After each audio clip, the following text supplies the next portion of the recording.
महाराज की जय। या महाराष्ट्राचे आराध्य दैवत राजशिव छत्रपती श्री शिवाजीराजांना तिवार मानाचा मुजरा करून आपल्या सर्व शिवभक्तांचं या शिवतीर्थ रायगडावरती पहिल्यांदा सहर्ष स्वागत आहे।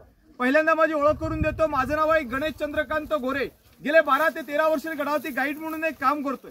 तुम्ही रायगड किल्ला याच्या अगोदर कधी पाहिला असेल नसेल, पण माझ्यासोबत तुम्ही पहिल्यांदा फिरताय। या किल्ल्याचं वरचं जर क्षेत्रफळ पाहायचं म्हटलं तर 100 एकराचं आहे, पण जिथे गाडी पार्किंग केली पायथ्यापासून रायगड पाहायचं म्हटलं तर 1200 एकर। मग कल्पना करा, जर का 100 एकर रायगड पूर्ण बघायला 2 दिवस पुरत नाहीत, तर 1200 एकराचा रायगड बघायला आपल्याला किती दिवस लागतील? प्रत्येकाने आपल्या चालण्यानुसार एक कल्पना करा। गडाला अति महत्वाची 4 टोक आहेत। या 4 टोकांची एकदा ओळख करून देतो। ही किल्ल्याची पूर्व आहे। पूर्वेला 4 किलोमीटर अंतरावरती भवानी देवीचं मंदिर आहे। रायगडाच्या पश्चिमेला 1 किलोमीटर अंतरावरती हिरकणीचा बुरुज आहे। जी माता आपल्या बाळासाठी या गडावर उतरून गेली ते रायगडाचं पश्चिमेचं टोक ते म्हणजे हिरकणी बुरुज।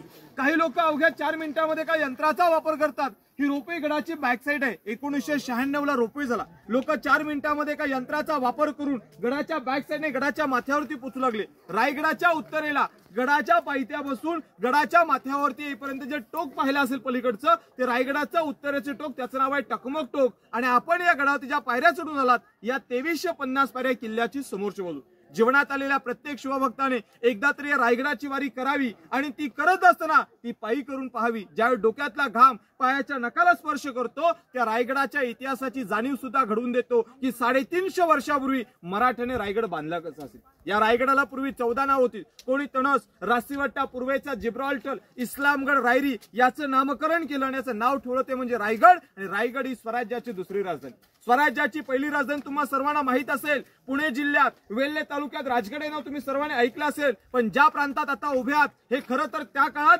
जावळीचं खोरं म्हणून ओळखलं जायचं। मग जावळीचं प्रांत लागू कुठे होतं? रायगडाच्या दक्षिणेला तुम्ही सर्वांनी प्रतापगड हे नाव ऐकलंय का? त्या प्रतापगड किल्ल्याच्या पायथ्यापासून सह्याद्रीच्या कोकण दिव्यापर्यंत संपूर्ण भूभाग दरी खोरं म्हणजे जावळीचं खोरं। साहेब, जावळी तुमची, आमची, जिजाऊंची आणि शिवबांची होती, पण मराठ्यांची पहिली राजधानी राजगड। या राजगड किल्ल्यावरून जावळीच्या मोऱ्यांना एक प्रेमाने पत्र लिहिलं की जावळीचे चंद्रराव मोरे, आपण दोघेही मराठी आहोत, दोघे मिळून अखंड स्वराज्य निर्माण करूया। पण जावळीचे मोरे फार उर्मट होते। त्याने शिवाजी महाराजांना एक लिखित पत्र लिहिलं। पत्रात उल्लेख असा केला की तुम्ही कसले राजे, तुम्ही स्वतःला राजे समजून घेणारे कोण? या जावळी प्रांताचे खरे राजे तर आम्ही आहोत। याल जावळी तर जाल गवळी, उद्याच असेल तर आजच या, तुमच्यासाठी दारुगोळा तोफखाना सज्जास मराठ्यास उल्लेखून बोलले। मराठे कोणासमोर झुकले ना वाकले। म्हणून आत्ताचा शेर आहे की अंधाराला घाबरत नाही, अंधाराला घाबरत नाही तर त्या आभाळाची साथ आहे, मोडेल पण वाकणार नाही। हीच तर खरी मराठ्याची जात आहे, हीच तर खरी मराठ्याची जात आहे।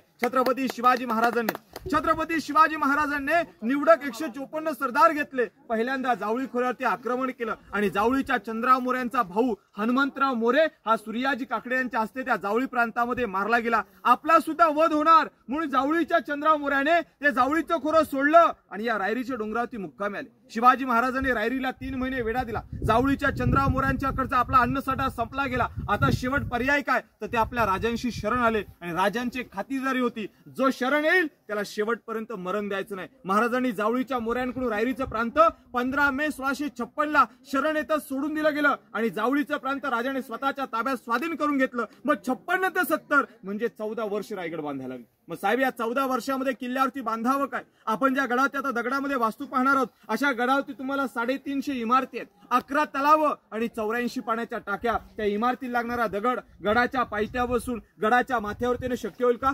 म्हणून या गडावरती 11 तलाव खोदली, 84 पाण्याच्या टाक्या खोदल्या। आपल्या खेडेगावात आज सुद्धा योजना राबवतात, पाणी अडवा पाणी जिरवा, हीच योजना रायगडावरती राबवली। 11 तलाव, 84 पाण्याच्या टाक्या खोदल्या। यातून निघणारा जो दगड आहे ना तो गडाच्या खाली लोटून दिला नाही तर किल्ल्याच्या कामाला वापरला। म्हणजे एका दगडामध्ये 2 पक्षी मरले। पाण्याचा साठा केला, किल्ल्याचं बांधकाम झालं। जॉईन करायला वापरावं काय? चुना, गुळ आणि शिशाचा वापर। पण जो रायगड आपण आता नजरेनं पाहणार आहोत हा सध्या तरी तुम्हाला ओपन दिसेल। मग कल्पना करा, 350 वर्षापूर्वी प्रत्येक जागेवरती चौकोनी सागवणी खांब, बँगलोरी कुंभार नळीच्या कौलांचं छप्पर होतं, रंगीबेरंगी पैठण्यांच्या झालरी, मध्ये कावदिव्यांच्या पंत्या, मशालीचा उजेड, काय ते आलिशान असेल। पण हेच वैभव 10 मे 1818 ला इंग्रज, ब्रिटिश, कर्नल प्रहतर, मेजर हॉल या 2 ब्रिटिशाने रोपवेच्या शेजारी डोंगर आहे, डोंगराचं नाव आहे पोटल्याचं डोंगर। पोटल्याच्या डोंगरावरून तोफेच्या माऱ्याने या गडाचं पहिल्यांदा दारू कोठार जाळलं।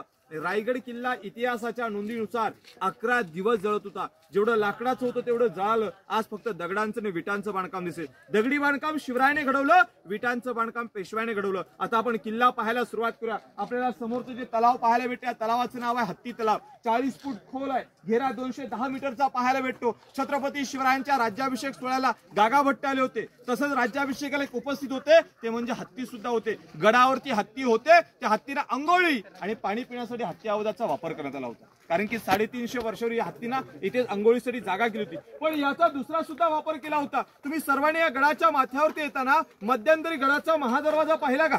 हा गेट गडाच्या पायथ्या बसून, अन्यथा गडाच्या माथ्यावरून दिसत नाही. जो शिवभक्त गड किल्ल्याच्या माथ्यावरती पायी मार्गाने मार्गस्थ होईल, त्यातून प्रवास करेल, त्याच वेळी तो याची रचना सांगेल की तो एक नागमोडी एका गोमुखी आकारासारखा पाहायला भेटतो. एखाद्या वेळेला गणिम जर का आपल्यावरती आक्रमणासाठी आला, शत्रूवरती आपण आक्रमण करून सुद्धा शत्रू जाण्यास तयार नसेल, आपल्याकडचं धान्य समाप्तीच्या वेळेला आले असेल, मग काय करायचं? तो 1689 ला औरंगजेबाचा सरदार जुल्फिकार खानाने गडाला 3 महिन्याची लढाई दिली. त्याच वेळी शत्रू मात्र आटोक्यात येत नव्हतं. मग सकाळच्या साखर झोपेच्या वेळेला याच तलावाचं आउटलेट फोडलं, याचं जाणारं पाणी महादरवाज्यातून पास केलं. शत्रू पाण्याच्या लोटाने वाहून जाईल, पण आपल्याच मराठ्याकडून दगाफटका झाला.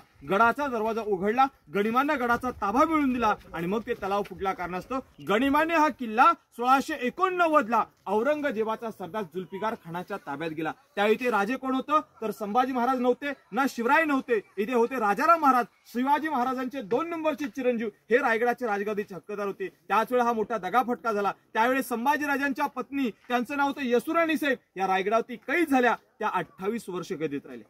त्यांचे चिरंजीव शाहू महाराज हे 31 वर्ष कैद होते. म्हणजे मराठ्यांना तिथे किती मोठी हार पत्करावी लागली. विचार करा, महाराज किती गणिमिकावर हुशार होते. आज त्या दरवाजाला आहे ना 2 तलाव आणि 5 पाण्याच्या टाक्या कनेक्टेड आहेत. इथे आपण पाहिलं ते समोरचं हत्ती तलाव आहे. पलीकडे गंगासागर पाहायला जाऊया. पण जाण्यापूर्वी साहेब, हे स्वराज्य हे गडकिल्ले ज्यांच्यामुळे घडले ना, त्या म्हणजे आपल्या सर्वांच्या लाडक्या राजमाता, राष्ट्रमाता जिजाऊ मासाहेब. आणि त्या माऊलीचं नाव घेतलं की स्वराज्यातल्या 2 राजांची आठवण होते. राजे छत्रपती श्री शिवाजी महाराज आणि राजे छत्रपती श्री संभाजी महाराज. म्हणून तुम्हाला सर्वांना एक शेर ऐकवतो का, जिजाऊ मासाहेब तुम्ही जन्माला आलात का, जिजाऊ मासाहेब तुम्ही जन्माला आलात म्हणून त्या अंगणामध्ये दिसते ती तुळस. आणि या महाराष्ट्रामध्ये छत्रपती शिवराय जन्माला आले म्हणून त्या मंदिराचे दिसतात उंच उंच ते कळस, उंच उंच ते कळस. बोला छत्रपती श्री शिवाजी महाराज की जय.